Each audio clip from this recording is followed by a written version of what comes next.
Spinach is considered a superfood with many health benefits, but a recent study found a dangerous level of what is known as cadmium in some samples of spinach from big retail stores, even found in certified organic foods. The nonprofit organization As You Sow did the study, getting some answers on what does this all mean. Joining us, Dr. Chad Demang, a neurologist and pain management expert with the Avila Physician Network. Thank you so much for joining us. Hope you had a great holiday so far. Absolutely. Good morning. And, we always told to eat our greens, and here we are Yes. talking about the dangers. It's, paradox in our world, right?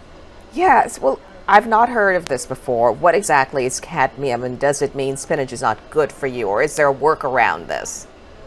Yeah, so cadmium is on the periodic table of elements. Zinc, mercury, cadmium's on that table. I know that goes back to school. It's a natural occurring metal in our dirt.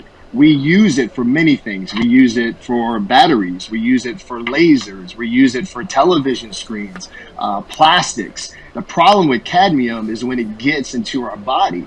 The way that it gets into our green leafy vegetables is polluted soil, polluted water, fertilizer. Now, the FDA does monitor this. So the FDA makes sure that these levels are not extremely high. But if you're eating a lot of this stuff all the time, if you smoke cigarettes, that's another way cadmium can get into your body. This stuff can build up and it can lead to medical problems. So when you see something like this and you talk about, where it's found, how it gets into your spinach, I mean, someone like myself, I have a spinach smoothie every day. What does that Yeah. mean for people like me who consume it in a salad or a smoothie? How do you deal with this? Yeah, so three main things it can affect: your liver, your bones, and your kidneys. So obviously inhalation from cigarettes is a problem, but when you ingest it, if you have a zinc or a calcium deficiency, you will ingest more. So what happens is it is a oxidative stress. So it's bad to our body. It can cause renal, testicular, or prostate cancer. It displaces proteins and binds to certain parts of our organs, and it can cause bone demineralization. So it drops calcium, it can drop vitamin D, and it can cause necrosis of our kidneys. So you don't always feel the effects of it, but just like you, I get my blood work once a year normally. So if you see like your liver functions are not normal, or your kidney functions are not normal, or you're seeing a drop in your bone mineralization and you don't have an answer, that's when you need to be looking for this stuff. That's where your story of how often you drink a spinach smoothie, or where you're buying it, that's where your doctor would need to have his radar up to look for this stuff inside of your body. So you can go get a check for your blood levels, but in the meantime, moving forward from today, after someone sees something like this or have read the study, do they just stop eating spinach?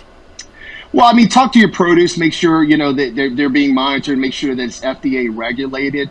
Obviously, check your blood work regularly with your doctor.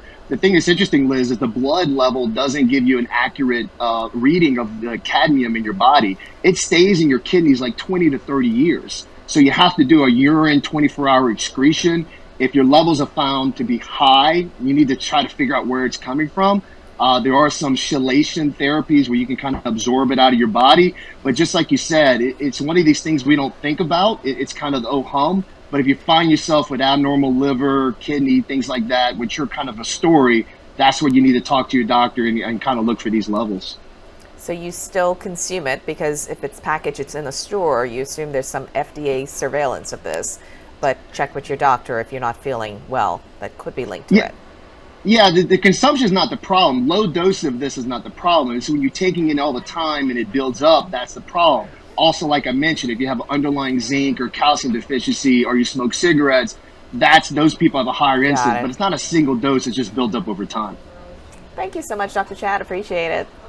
Absolutely. Happy New Year's to everybody. Be safe. Don't do Happy anything holidays, crazy. guys. Health and Bye-bye. happiness. Thank you. Bye, guys.